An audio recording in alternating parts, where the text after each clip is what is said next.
हम अपनी सोच और संसार की मान्यता के अनुसार अपने विचार बनाते हैं। जैसा सत्य कहना धर्म है, असत्य कहना पाप, सहनशीलता धर्म है और क्रोध करना अधर्म, उपकार करना, जीवों पर दया करना धर्म है और निष्ठुर होना अधर्म। परंतु क्या यही सत्य है?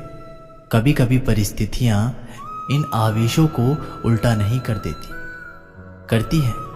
यदि संसार में कुछ धर्म है, कुछ पुण्य है, कुछ महान है, तो वो है परिस्थिति के अनुसार चलना। जटायु याद है आपको, वो जिन्होंने रावण पर क्रोध किया था, उस पर आक्रमण किया था। उस समय जटायु का क्रोध पाप नहीं था, वो धर्म था। इसलिए अंत में उन्हें भगवान राम की गोदी मिली। और कुछ ऐसे भी होते हैं जो धर्म को सहनशीलता समझकर हर अन्याय को सहते हैं और अंत में वो बाणों की सैया पाते हैं। यदि कोई पशु या व्यक्ति अकारण आक्रमण करके किसी निर्दोष के प्राण लेने की चेष्टा करे तो उसकी रक्षा हेतु उसका वध कर देना पाप नहीं, समय की मांग है। क्योंकि आक्रमण भी आत्मरक्षण ही है। यदि किसी दुष्ट की सहायता करने से सामान्य मनुष्य को कष्ट पहुंचे, पीड़ा पहुंचे, तो उसे सहायता ना देना ही धर्म है। अकारण क्रोध अस्वीकार्य है, परंतु यदि क्रोध से कुछ शुभ हो तो क्रोध और दंड भी धर्म ही है। संसार का सबसे बड़ा पाप क्या है? असत्य बोलना, हत्या कर देना, चोरी करना या किसी का अपमान करना। संसार का सबसे बड़ा पाप है किसी निर्बल को सताना, और संसार का सबसे बड़ा दंड भी उस निर्बल के मुख से निकली हाय है। आपने लोहार को लोहा पिघलाते हुए तो जरूर देखा होगा, और ये लोह पिघलता है इस चमड़ी की बनी धौणकी से निकली हवा से। जरा आप सोचिए, एक मृत पशु की आंख में बनी धौणकी इतने कठोर लोहे को भस्म कर सकती है। ठीक उसी प्रकार आप चाहे जितनी भी शक्तिशाली क्यों ना हो, यदि आपने किसी निर्दोष, किसी निर्बल को सताया तो उसके मन से निकली हाय और उसका श्राप आपके जीवन को भस्म कर सकता है। कि जीवन में प्रत्येक व्यक्ति को किसी ना किसी प्रकार की निर्बलता अवश्य होती है। जैसे कोई बहुत तेज दौड़ नहीं पाता तो कोई अधिक भार नहीं उठा पाता, कोई असाध्य रोग से पीड़ित रहता है तो कोई पढ़े हुए पाठों को स्मरण में नहीं रख पाता। ऐसे अनेकों उदाहरण और भी हैं। क्या आप किसी ऐसे व्यक्ति को जानते हैं जिसे सब कुछ प्राप्त हो और हम जीवन की उस एक निर्बलता को जीवन का केंद्र मानकर जीते हैं? हृदय में सुख और असंतोष दोनों सदा रहते हैं। निर्बलता मनुष्य को जन्म से अथवा संयोग से प्राप्त होती है, किंतु उस निर्बलता को मनुष्य अपनी मन की मर्यादा बना लेते हैं। किंतु कुछ व्यक्ति ऐसे भी होते हैं जो अपने पुरुषार्थ और श्रम से उस निर्बलता को पराजित कर देते हैं। क्या भेद है उनमें और अन्य लोगों में? क्या आपने कभी विचार किया है? सरल सा उत्तर है इसका, जो व्यक्ति निर्बलता से पराजित नहीं होता, जो पुरुषार्थ करने का साहस रखता है, हृदय में वो निर्बलता को पार कर जाता है। अर्थात निर्बलता अवश्य ईश्वर देता है, किंतु मर्यादा मनुष्य का मन ही निर्मित करता है। द्वंद्व दो मनुष्य के मध्य होता है, परंतु विजय सदैव एक ही मनुष्य को मिलती है।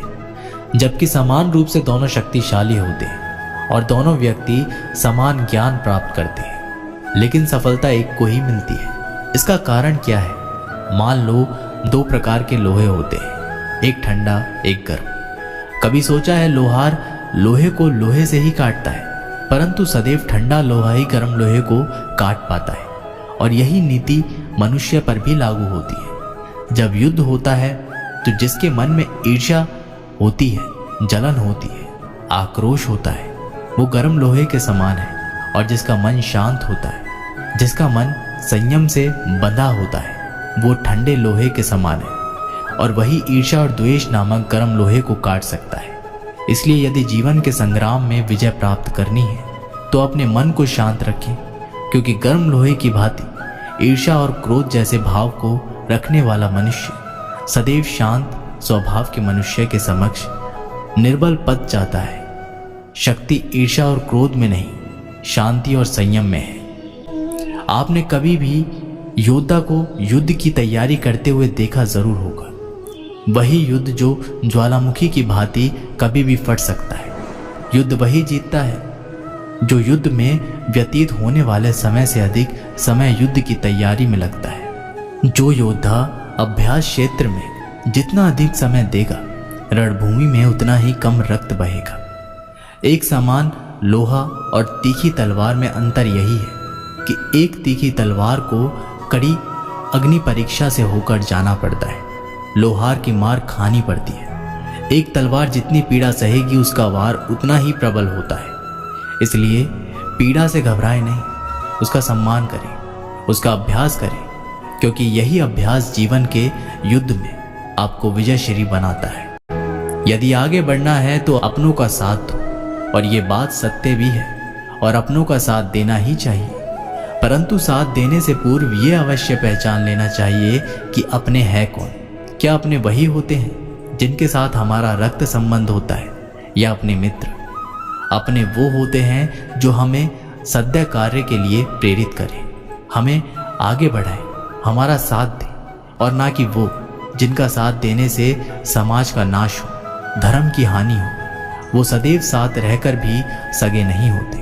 इसलिए जब अपनों की परिभाषा का चुनाव करें तो उन्हें अपना माने जो आपका साथ दे, उन्हें नहीं जो हमें अज्ञान के मार्ग पर ले जाए। सीमा एक रेखा की नहीं, एक परिभाषा की है। सीमा हर किसी की होती है, प्रेम की, धैर्य की, मित्रता की और शत्रुता की भी। और जो सदैव सीमा से बंधे रहते हैं वो सामान्य मनुष्य बनकर रह जाते हैं। परंतु जो समय आने पर सीमा तोड़ दे वही भविष्य बनाते हैं, क्योंकि सीमा केवल आपको मर्यादा में नहीं रखती, आपको बांधती भी है। अब ये आप पर, मुझ पर, हम सब पर निर्भर करता है कि हम ये जानें कौन सी सीमाएं हमें बांधती है और कौन सी सीमाएं शक्ति के नए मार्ग के समक्ष आती है। इसलिए सीमाएं जो कर सकते हो उससे अधिक करने का प्रयत्न करो, तभी नई सीमाएं बना पाओगे। कि जब मेघ छाते हैं तो क्या होता है? अंधकार छाता है। मेघ गरजते हैं, बिजलियां कड़कती हैं, वर्षा होती है। सभी पशु अपने आश्रय स्थल पर जाकर छिप जाते हैं, मनुष्य अपने घर की ओर दौड़ते हैं, और सभी पक्षी अपने घोंसले में जाकर छिप जाते हैं। परंतु एक जीव है जो गरजते मेघों को, कड़कड़ाती बिजलियों को, भारी वर्षा को भी हरा देता है। वो जीव है बाज, क्योंकि वो समस्या की जड़ों के ऊपर उठता है।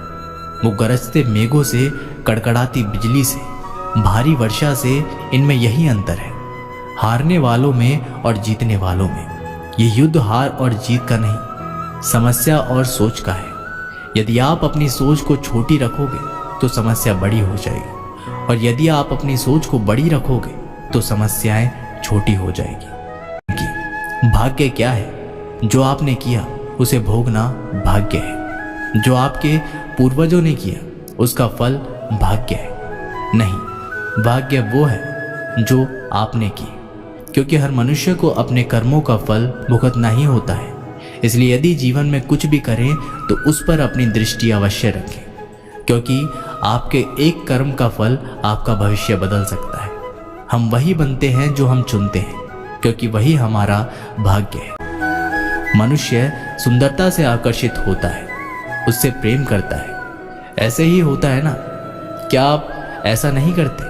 करते हैं। तो सुंदर और असुंदर की परिभाषा क्या है? एक आकर्षण और विकर्षण का कारण क्या है? कभी सोचा है?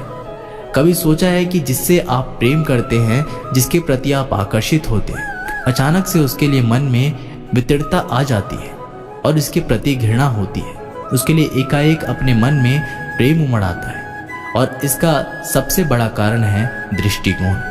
क्योंकि सुंदरता आपके मन में होती है, आपकी सोच में होती है, आपके दृष्टिकोण में होती है। इसलिए किसी को कीचड़ में खिला हुआ कमल सुंदर लगता है, और किसी को निर्मल चंद्रमा में भी कलंक का धब्बा दिख जाता है। यदि आपको सुंदर अनुभव करना है, हर पल आनंद में रहना है, तो अपने दृष्टिकोण को सुंदर बनाएं, और अपने आप सब कुछ सुंदर बन जाएगा। स्वर्ण, सज्जन पुरुष और परोपकारी मनुष्य की गति एक समान होती है। यदि स्वर्ण टूट जाए तो उसे गर्म करके फिर से जोड़ा जा सकता है। ठीक उसी प्रकार मतभेद होने के पश्चात भी एक सज्जन पुरुष और महान पुरुष फिर से मित्र बन जाते हैं। परंतु दुर्जन दुष्ट माटी से बने लोग उस पके हुए मटके के समान होते हैं, जिनमें यदि एक बार दरार आ जाए तो वो स्वयं ही स्वयं का सर्वनाश कर लेते हैं। इसलिए मित्रता केवल सज्जनों से ही करो, ताकि मतभेद ना हो। दुष्टों का समूह अपना नाश स्वयं ही कर लेता है। यदि कोयले की खान में जाओ तो चाहे कितनी भी सावधानी बरतो, अपने वस्त्रों पर कालिक लग ही जाती है। इसलिए दुष्ट मित्रों से सावधान। सज्जन शत्रु प्रत्येक परिस्थिति में श्रेष्ठ है। प्रत्येक मनुष्य सफलता पाने के लिए कार्य करता है। कुछ सफल होते हैं, कुछ नहीं होते, और जो सफल नहीं होते वो सदा अपनी असफलता का कारण या तो अपनी परिस्थितियों को बताते हैं या अपने सहयोगियों को दोषी ठहराते हैं। परंतु क्या वास्तविक में ऐसा ही होता है?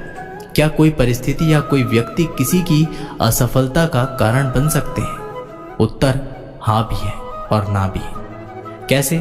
आप एक तितली को देखते हैं, आपने एक मक्खी को भी देखा होगा।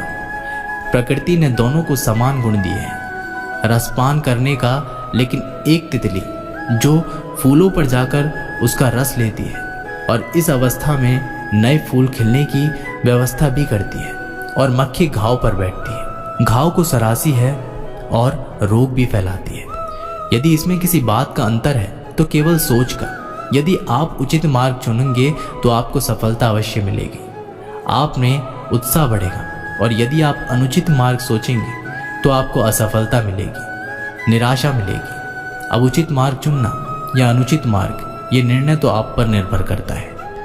एक बार गिद्धों का झुंड उड़ता उड़ता एक टापू पर जा पहुंचा। वह टापू समुद्र के बीचों बीच स्थित था। वहां ढेर सारी मछलियां, मेंढक और समुद्री जीव थे। इस प्रकार गिद्धों को वहां खाने पीने की कोई कमी नहीं थी। सबसे अच्छी बात यह थी कि वहां गिद्धों का शिकार करने वाला कोई जंगली जानवर नहीं था। गिद्ध वहां बहुत खुश थे। इतना आराम से जीवन उन्होंने पहले नहीं देखा था। उस झुंड में अधिकांश गिद्ध युवा थे। वे सोचने लगे कि अब जीवन भर इसी टापू पर रहना है, यहाँ से कहीं नहीं जाना है, क्योंकि इतना आरामदायक जीवन कहीं नहीं मिलेगा। लेकिन उन सब के बीच में एक बूढ़ा गिद्ध भी था। वह जब युवा गिद्धों को देखता तो चिंता में पड़ जाता। वह सोचता कि यहाँ के आरामदायक जीवन इन युवा गिद्धों पर क्या असर पड़ेगा। क्या ये वास्तविक जीवन का अर्थ समझ पाएंगे, या इनके सामने किसी प्रकार की चुनौती नहीं आएगी? ऐसे में जब कभी मुसीबत इनके सामने आ गई तो ये कैसे उसका सामना करेंगे? बहुत सोचने के बाद एक दिन बूढ़े गिद्ध ने सभी गिद्धों की सभा बुलाई। अपनी चिंता जताते हुए वह सबसे बोला, इस टापू में रहते हुए हमें बहुत दिन हो गए हैं। मेरे विचार से हमें वापस उसी जंगल में चलना चाहिए जहाँ से हम आए हैं। यहाँ हम बिना चुनौती का जीवन जी रहे हैं। ऐसे में कभी भी मुसीबत के लिए तैयार नहीं हो पाएंगे। युवा गिद्धों ने उसकी बात सुनकर भी अनसुनी कर दी। उन्हें लगा कि बढ़ती उम्र के असर से बूढ़ा गिद्ध सठिया गया है, इसलिए ऐसी बेकार की बातें कर रहा है। उन्होंने टापू की आराम की जिंदगी छोड़कर जाने से मना कर दिया। बूढ़े गिद्ध ने उन्हें समझाने की बहुत कोशिश की। तुम सब ध्यान नहीं दे रहे हैं। आराम के आदी हो जाने के कारण तुम लोग उड़ना तक भूल चुके हो। ऐसे में मुसीबत आई तो क्या करोगे? मेरे बात मानो, मेरे साथ चलो। लेकिन किसी ने बूढ़े गिद्ध की बात नहीं मानी। बूढ़ा गिद्ध अकेला ही वहां से चला गया। कुछ महीने बीते। एक दिन बूढ़े गिद्ध ने टापू पर गए खोज खबर लेने की सोची और उड़ता उड़ता उस टापू पर पहुंचा। टापू पर जाके उसने देखा कि वहां का नज़ारा बदला हुआ है। जहां देखो वहां गिद्धों की लाशें पड़ी हैं। कई गिद्ध लहूलुहान और घायल पड़े हुए हैं। हैरान बूढ़े गिद्ध ने एक घायल गिद्ध से पूछा, ये क्या हो गया? तुम लोगों की ये हालत कैसे हुई? घायल गिद्ध ने बताया, आपके जाने के बाद हम इस टापू पर बड़े मज़े से ज़िंदगी जी रहे थे, लेकिन एक दिन एक जहाज़ यहाँ आया और उस जहाज़ ने यहाँ चीते छोड़ दिए। शुरू में तो उन चीतों ने हमें कुछ नहीं किया, लेकिन कुछ दिनों बाद जब उन्हें आभास हुआ कि हम उड़ना भूल चुके हैं, हमारे पंजे और नाखून इतने कमज़ोर हो गए कि हम किसी पर हमला नहीं कर सकते और ना ही अपना बचाव कर सकते, तो उन्होंने हमें एक एक कर मार कर खाना शुरू कर दिया। उनके ही कारण हमारे ये हाल है। शायद आपकी बात ना मानने का ये हमें फल मिला है। दोस्तों, हमें इस कहानी से ये सीख मिलती है, अक्सर कंफर्ट जोन में जाने के बाद उससे बाहर आ पाना बहुत मुश्किल होता है। ऐसे में चुनौतियां आने पर उनका सामना कर पाना आसान नहीं होता। इसलिए कभी भी कंफर्ट जोन में जाकर खुश ना हो जाए। खुद को हमेशा चुनौती देते रहें और मुसीबत के लिए तैयार रहें। जब तक आप चुनौती का सामना करते रहेंगे तो आप हमेशा आगे बढ़ते रहेंगे।